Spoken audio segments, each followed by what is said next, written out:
Everyone, हम लोग पढ़ रहे थे स्टामिन के बारे में, एंड्रोसियम के बारे में। कोहेजन तक पढ़ लिए थे, एडहेजन आज देखेंगे।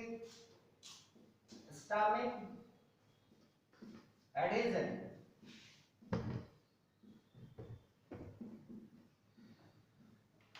एडहेजन को भी 3 पार्ट में डिवाइड करना है। एडहेजन का मींस होगा में फिलामेंट,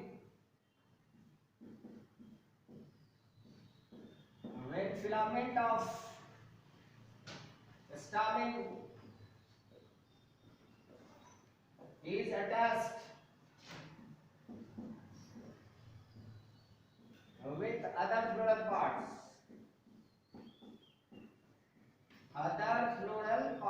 दूसरे फ्लोरल पार्ट से जब जुटा हुआ रहेगा तब नाम क्या होगा? एडहेजन।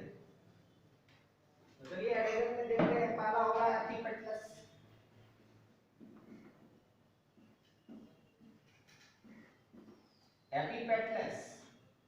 एपिपेटलस में आप देखिए पेटल के साथ अटैच्ड होगा। Filament is filament of stamen is attached with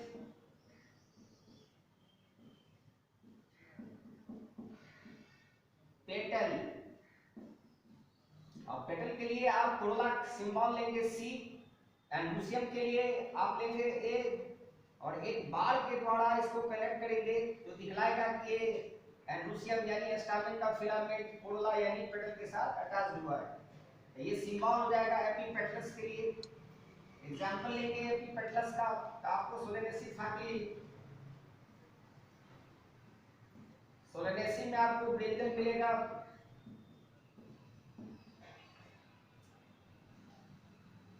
एस्ट्रेसी family, और एस्ट्रेसी फैमिली में सनफ्लावर या हेलियंथस होगा। यहां पर आपको एपिपेटलस कंडीशन मिलेगा। Second is epiphyllous.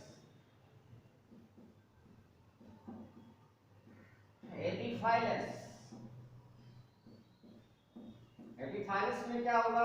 Stamen is attached with filament of stamen is attached with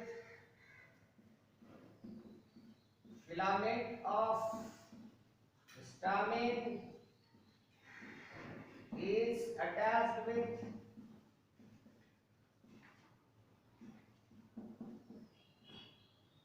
tepal. Tepal का मतलब होगा पेडियंट से जुड़ा हुआ रहेगा। अब पेडियंट के लिए सिंबल P लेंगे और एंड्रोसियम के लिए A एरो ऐसे दिखलाएंगे। एग्जांपल लेंगे, इसमें आएगा लिलियेसी फैमिली, और लिलियेसी में आएगा ऑनियन गार्लिक। ये आपका एग्जांपल हो जाएगा। थर्ड कंडीशन आएगा गायनेंड्रस। Third is gynandrous.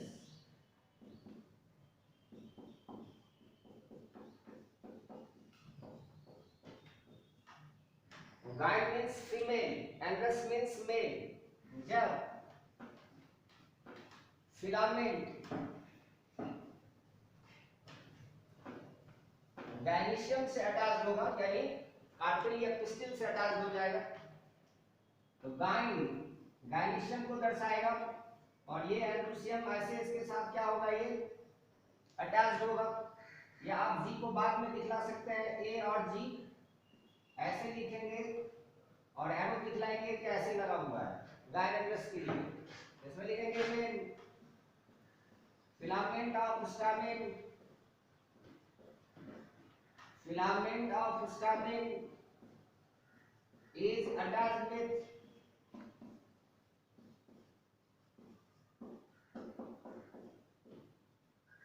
pistil और कार्पेल। एग्जाम्पल में आएगा कैलोट्रोपिस, ऑर्चिड, यहां मिलेगा। अगर इसको आप ठीक से देखिए, अगर हम एक पेंटागोनल स्टिग्मा बनाते हैं और इसमें अगर दिखलाते हैं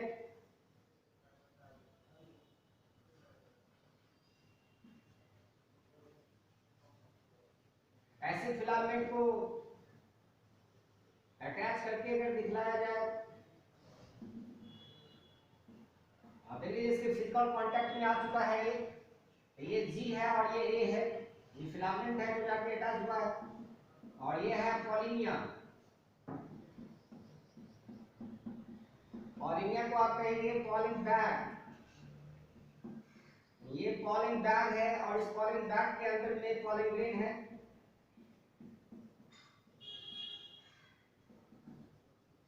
बैग के अंदर में क्या होगा, पॉलिन ग्रेन। अगर इसको बाहर निकाल के अगर देखें तो ये ऐसा नजर आएगा। अब इसमें आप इसको कहेंगे पॉलिनिया, इसको कहेंगे कॉर्पस्कुलम और कॉर्डिकल। ये हो गया कॉर्पस्कुलम, कॉर्पस्कुलम, और ये हो गया कॉर्डिकल, और सबको आप एक साथ कहेंगे, फिगर हो जाएगा ट्रांसलेटेड। और ध्यान से देखिए एग्जाम में क्वेश्चन क्या क्या आएगा कि ट्रांसलेटर कहाँ होगा या ट्रांसलेटर मैकेनिज्म ऑफ पॉलिनेशन कहाँ होगा। दिया क्वेश्चन ट्रांसलेटर के लिए, तब भी आंसर होगा कैलोट्रॉपिस ऑर्चिड। गायनेकस कंडीशन कहाँ होगा, तब भी आंसर होगा कैलोट्रॉपिस ऑर्चिड्स। या पॉलिनिया कहाँ होगा, तब भी आंसर होगा कैलोट्रॉपिस एंड ऑर्चिड्स। तो ये 3 क्वेश्चंस मेडिकल के लिए हो जाएंगे।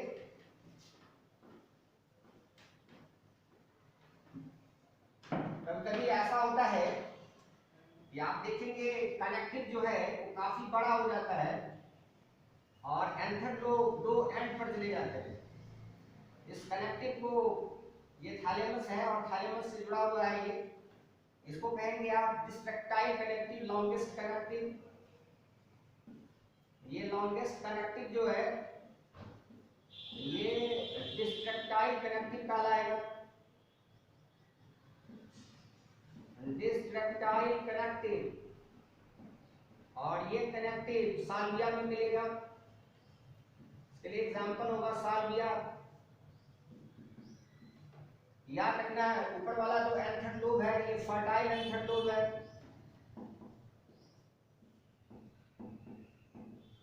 फर्टाइल एंथर लोब, और ये हो गया स्टेराइल एंथर लोब।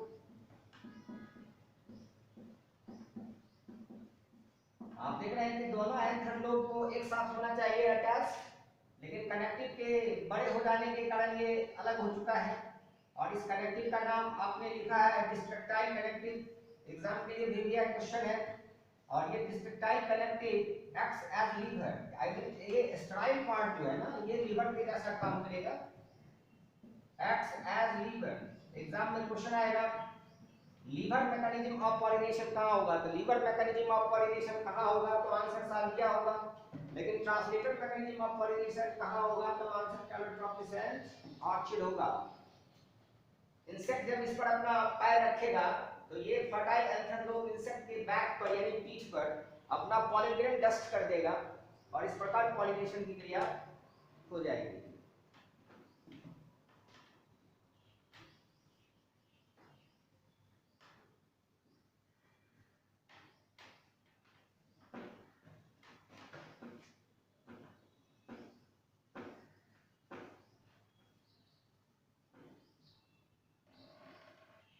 फिलामेंट कभी कभी ब्रांच हो जाते हैं, जैसे एंथर लोब लगा हुआ है और फिलामेंट अगर ब्रांच हो जाए, इस सब पर अगर एंथर लोब लगा हुआ हो, लग रहा है कि इसमें से कई ब्रांच निकला हुआ है और इस पर एंथर लोब सब लगा हुआ है, इस पर से एंथर लोब लगा हुआ है, तो ऐसी कंडीशन में इसको आप कहेंगे ब्रांच फिलामेंट, ब्रांच फिलामेंट।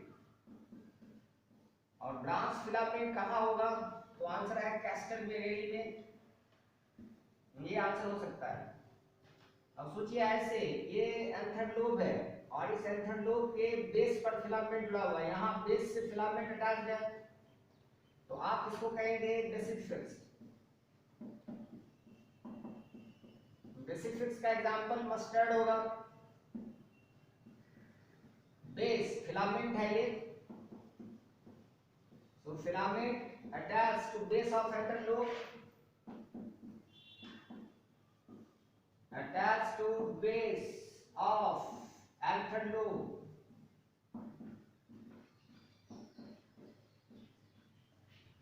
तो आप ऐसा नाम देंगे इसके लिए, फिलामेंट के लिए।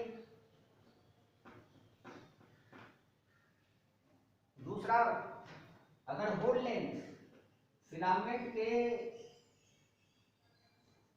पोजीशन को अगर आप यहां तक लाते हैं, यहां तक फिलामेंट आया हुआ है, ये filament up to whole length of anther lobe या up to whole length of anther lobe या टिप ऑफ एंथर लोब, तो ऐसे कंडीशन में आप इसको कहेंगे एडनेट, तब ये एडनेट कहलाएगा। और इसके लिए एग्जांपल आप देंगे मैग्नोलिया, माइकेलिया, ये सब एग्जांपल के लिए आएगा। ऐसा हो जाए कि एंथर लोब के डॉर्सल सरफेस पर एक पॉइंट पर केवल ये अटैच हो फिलामेंट, लेकिन ये मूव नहीं करे एंथर लोब, इस कंडीशन को आप कहेंगे डॉर्सिक फिक्स। इसके लिए एग्जांपल होगा पैसिफ्लोरा, यहां क्या होगा, filament attach to dorsal surface of anther lobe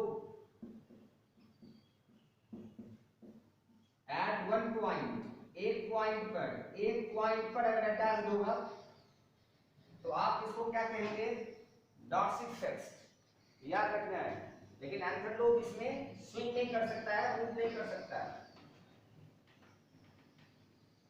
सोचिए अगर ये एंथर लोब ऐसा हो जाए कि फिलामेंट बढ़ते बढ़ते एंथर लोब के ऊपर आ जाए, अब देख रहे हैं फिलामेंट इसके लेंथ को क्या कर गया, क्रॉस कर गया, तब आप इसको कहेंगे एपेंडिकुलेट।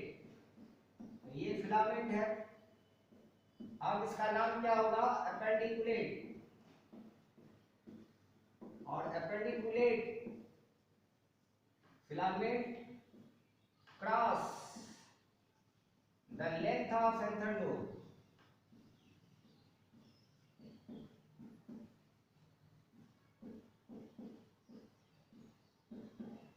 और इसके लिए एग्जांपल लेंगे आप नेरियम, नेरियम में ऐसा देखने को मिलेगा। और ऐसा हो जाए कि एंथर लोब से फिलामेंट ऐसे अटैच्ड हो, ये एंथर लोब हवा में स्विंग करे, डॉर्सली पॉइंट पर अटैच है लेकिन एंथर लोब हवा में क्या होगा, स्विंग करेगा, स्विंग मतलब हिलेगा। तो वैसे कंडीशन में आप इसको वर्सेटाइल एंथर कहेंगे। ये क्वेश्चन वर्सेटाइल एंथर का होगा,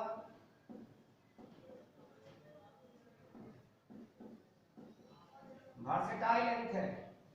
वर्सेटाइल एंथर का मतलब है ये फिलामेंट है, filament attached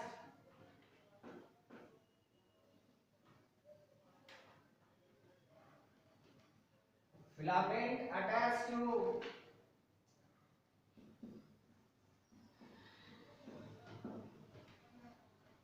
anther lobe at one point of dorsal surface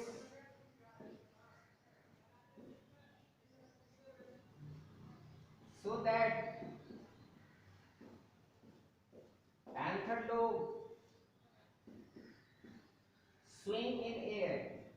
जैसे बॉल, क्रिकेट का बॉल स्विंग करता है, वैसे अगर ये एंथर लोब आसानी से हवा में अगर स्विंग करेगा तब नाम आप इसका देंगे वर्सेटाइल एंथर। दिया क्वेश्चन और एग्जांपल में लेंगे आप ग्रासेस, ग्रासेस व्हीट पैडी, ये सब नाम यहाँ पर आएगा। तो ग्रासेस व्हीट पैडी ये एग्जांपल आप दे सकते हैं वर्सेटाइल एंथर के लिए।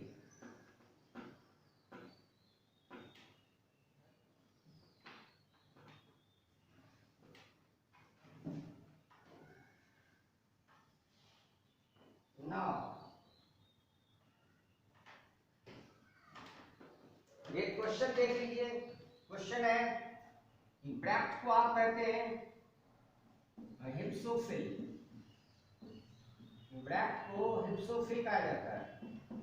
अब एक क्वेश्चन है आपके लिए, which of the following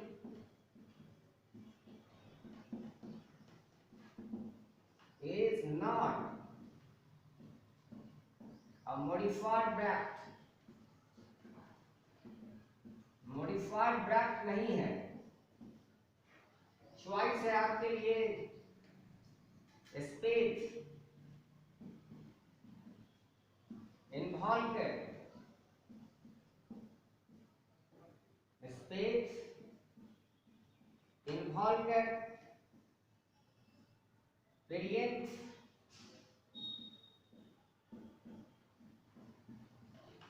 glumes lemma पेलिया।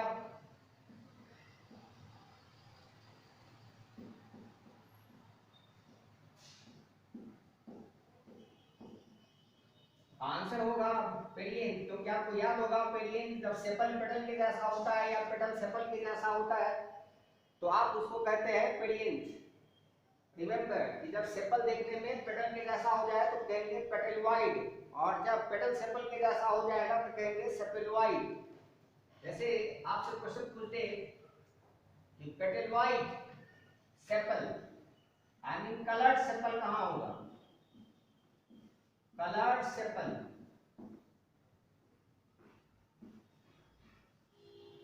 या पेटलवाइड सेपल, पेटलवाइड सेपल कहां होगा। इसके लिए एग्जांपल होगा मुसेंडा, दिया क्वेश्चन मुसेंडा, और ये petaloid sepal acts as advertising flag, insect को अपने तरफ अट्रैक्ट करेगा। एडवर्टाइजिंग फ्लैग के नाम से आप इसको जानेंगे, और ये इंसेक्ट को अपने तरफ अट्रैक्ट करेगा, पॉलिनेशन करवाएगा। दूसरा क्वेश्चन होता है कलर्ड ब्रैक्ट कहां होगा, कलर्ड ब्रैक्ट, कलर्ड ब्रैक्ट कहां मिलेगा, और ये ब्रैक्ट भी इंसेक्ट को अपने तरफ अट्रैक्ट करेगा या अदर एनिमल्स को अट्रैक्ट करेगा पॉलिनेशन के लिए। इसके लिए एग्जांपल क्या होगा, तो आंसर होगा बॉगेनविलिया,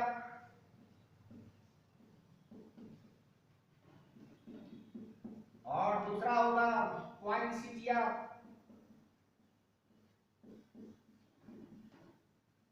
पॉइंसेटिया को आप क्या कहेंगे, यूफॉर्बिया, यूफॉर्बिया के नाम से आप इसको जानेंगे। तो रिमेंबर, नेक्स्ट हम लोग आ रहे हैं गायनीशियम में। गायनीशियम के लिए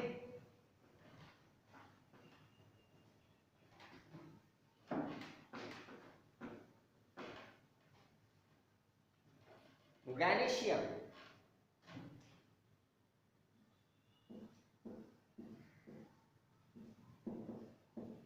G is the symbol for gynoecium, और ये सबसे इनरमोस्ट होर्ड होगा, और इनरमोस्ट होर्ड में ये फीमेल सेक्स ऑर्गन कहलाएगा। फीमेल को हम लोग ऐसे डिनोट करते हैं, female sex organ, essential horde है ये। आपको पता है कि इसके बिना रिप्रोडक्शन इम्पॉसिबल है। यूनिट, तो यूनिट हो जाएगा कार्पेल, या आप कहेंगे पिस्टिल, यूनिट कार्पेल या पिस्टिल देंगे। अब है कि ये कार्पेल या पिस्टिल फ्री हो सकता है और अटैच हो सकता है। तो फ्री तो कहेंगे apocarpous, when carpels are free called apocarpous, remember, and when pistils or carpels are united, that is called syncarpus। तो इसका नाम syncarpus होगा, apocarpus and syncarpus। Three parts of a carpel, एक कार्पेल के तीन पार्ट होंगे, ovary, style and stigma. Ovary होगा, style होगा और स्टिग्मा होगा। Ovary, style and stigma. आप इसको डायग्राम में देख सकते हैं। अगर हमने कार्पेल को बनाया ऐसे तो ये पोर्शन क्या हो जाएगा, ओवरी, ये बीच वाला होगा स्टाइल और सबसे ऊपर वाला होगा stigma. Ovary, style and stigma. Exam में क्वेश्चन आता है स्टाइल एंड स्टिग्मा एडेबल कहां होगा, एडेबल खाने योग्य, एडेबल स्टाइल एंड स्टिग्मा, यानी किसका स्टाइल या स्टिग्मा खाया जाता है। आप खाते हैं तो आंसर है सेफ्रॉन। सेफ्रॉन का मीन्स केसर होता है। याद होगा एक बार और एग्जांपल दिए थे हम आपको कॉर्न में, जब आप 12th के क्लास के लिए पढ़ रहे थे डिक्शनरी प्रोटोकॉल्स, तो आपको हमने बताया था कॉर्न अंडरग्राउंड स्टेन जहां से कॉल्सिसिन निकालते हैं। तो याद रखेंगे सैफरन या केसर जो है उसका स्टाइल स्टिग्मा खाया भी जाता है और इसके कॉर्न से कॉल्सिसिन निकाला जाता है, जो एक मेटाजेनिक एजेंट है जो पॉलीक्लोरिक कॉज करवाता है यानी प्रोटेक्शन कॉज करवाता है। नेक्स्ट, ये जो कार्पेल है उसका नंबर कितना होगा, नंबर ऑफ कार्पेल 1 कार्पेल। अगर एक ही होगा कार्पेल तो कहेंगे मोनोकार्पेलरी, मोनोकार्पेलरी। इसके लिए एग्जांपल पी होगा, मटर में होगा ऐसा। 2 कार्पेल, अगर 2 कार्पेल हो जाए तो bicarpellary, bicarpellary. Example लेंगे ब्रिंजल, मस्टर्ड,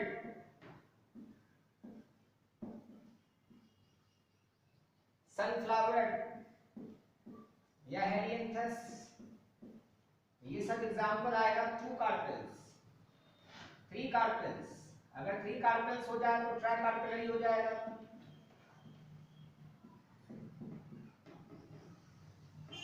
और ट्राई कार्पेलरी का एग्जांपल हो जाएगा onion, garlic, liliaceae family. Tetra carpellary, जब कार्पेल का नंबर 4 हो जाए तो नाम टेट्रा कार्पेलरी हो जाएगा। 4 हो जाए कार्पेल्स तो कहेंगे tetra carpellary, tetra carpellary. And example हो जाएगा मस्टर्ड, लूसीफेरी या ब्रासिकेसी फैमिली, मस्टर्ड। 5 तो पेंटा कार्पेलरी हो जाएगा और पेंटा कार्पेलरी का example Malvaceae family, rich finger होगा।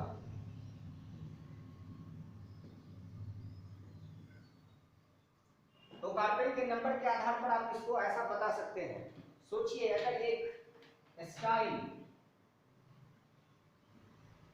ऐसे निकला हुआ है ओबी से, ये ओबी है, तो इस स्टाइल को आप कहेंगे टर्मिनल स्टाइल, ये टर्मिनल स्टाइल होगा। लेकिन अगर ये स्टाइल ओबी के साइड से अगर निकलता हो, ऐसे अगर निकलता हो स्टाइल, तो आप इसको आप ये ओबी हो गया अगर, तो इसको कहेंगे आप लेटरल स्टाइल। और एग्जाम के लिए इंपॉर्टेंट हो जाता है कि लेटरल स्टाइल कहां होगा। तो एग्जांपल हो गया इसके लिए मैंगो में आपको लेटरल स्टाइल मिलेगा। ऐसे गाइनोबेसिक style, food chamber,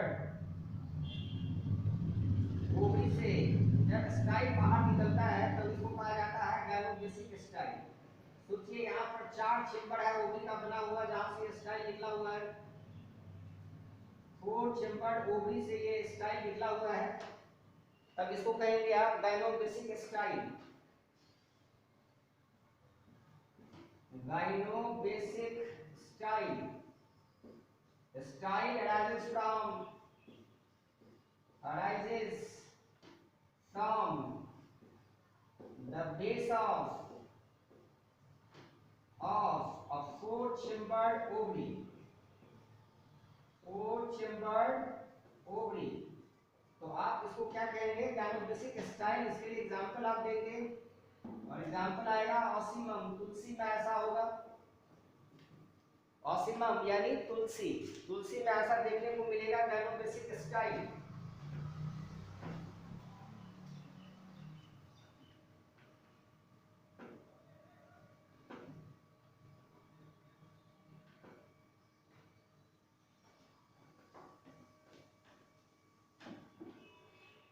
now carpel में जो ओवरी है इसमें एक या अनेक ओव्यूल लगे रह सकते हैं, और ओव्यूल एक प्लासेंटा के द्वारा ओवरी वॉल से अटैच होता है, इसको कहेंगे आप प्लासेंटा। ये ओव्यूल हो गया और ये ओवरी हो गया, ये स्टाइल हो गया। ये स्टाइल सॉलिड हो सकता है, स्टाइल क्या हो सकता है, सॉलिड। ये हो सकता है सेमी सॉलिड, या हो सकता है हॉलो, खाली हो सकता है। हॉलो होगा तब तो यहाँ जो पॉलिन ग्रेन आएगा पॉलिनेशन के बाद वो इजीली ओव्यूल के अंदर के एक को फर्टिलाइज करने के लिए पहुंच सकता है। सॉलिड होगा तो फिर उसको टाइम लगेगा अंदर आने में। अगला देखिए ध्यान से, आपको हम क्या बताना चाह रहे हैं, जिस स्ट्रक्चर के द्वारा ओव्यूल प्लासेंटा से अटैच्ड है वो कहलाएगा follicle. What is placenta? So placenta is a parenchymatous tissue. Parenchymatous, placenta क्या है, parenchymatous tissue है through which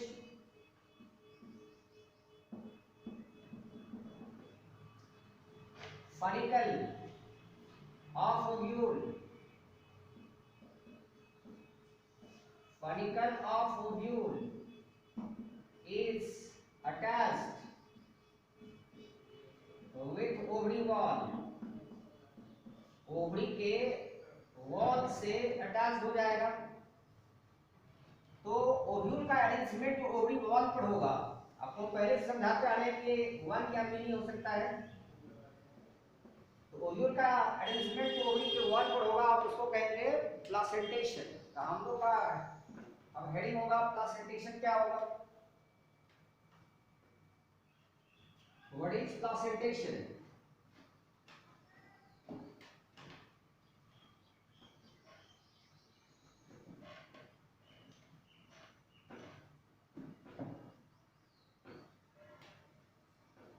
लिखेंगे आप placentation.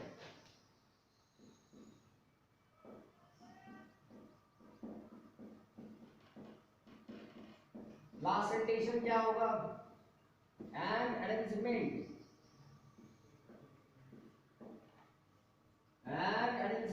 of ovule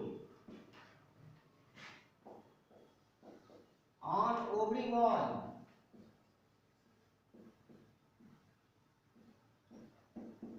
called placentation। अब प्लासेंटेशन कितने प्रकार के होंगे, टाइप्स। फर्स्ट है मार्जिनल। मार्जिनल के लिए एग्जांपल हो जाएगा पी, पाइसम। मार्जिनल प्लासेंटेशन में आप पी को देखिए तो पी में डबल रिज होता है, और डबल रिज मटर की जो छेमी होती है उसमें डबल रिज देखने को मिलता है और ये डबल रिज पर ओव्यूल अटैच होते हैं।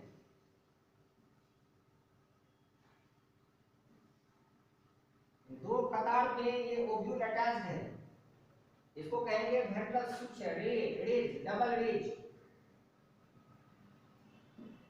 Double ridge on ventral suture, double ridge on ventral suture.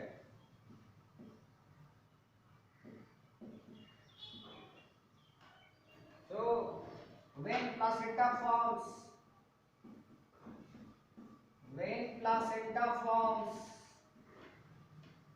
double ridge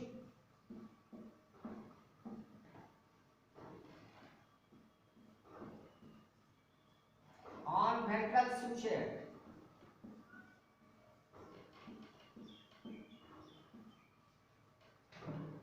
on which ovules are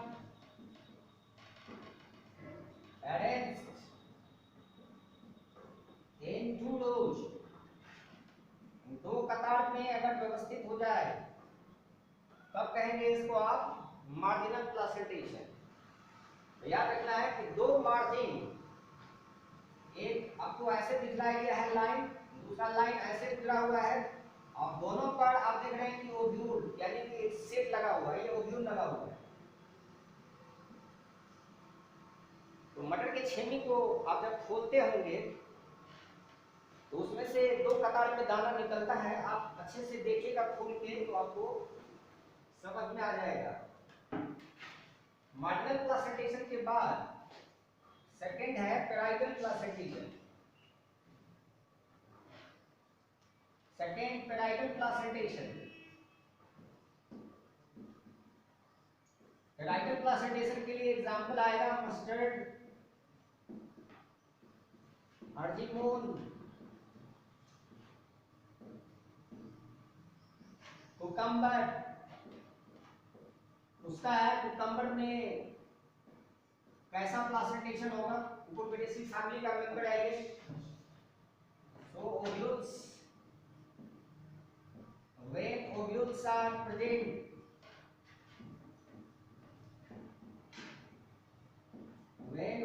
are present on periphery or inner wall of the ovary, periphery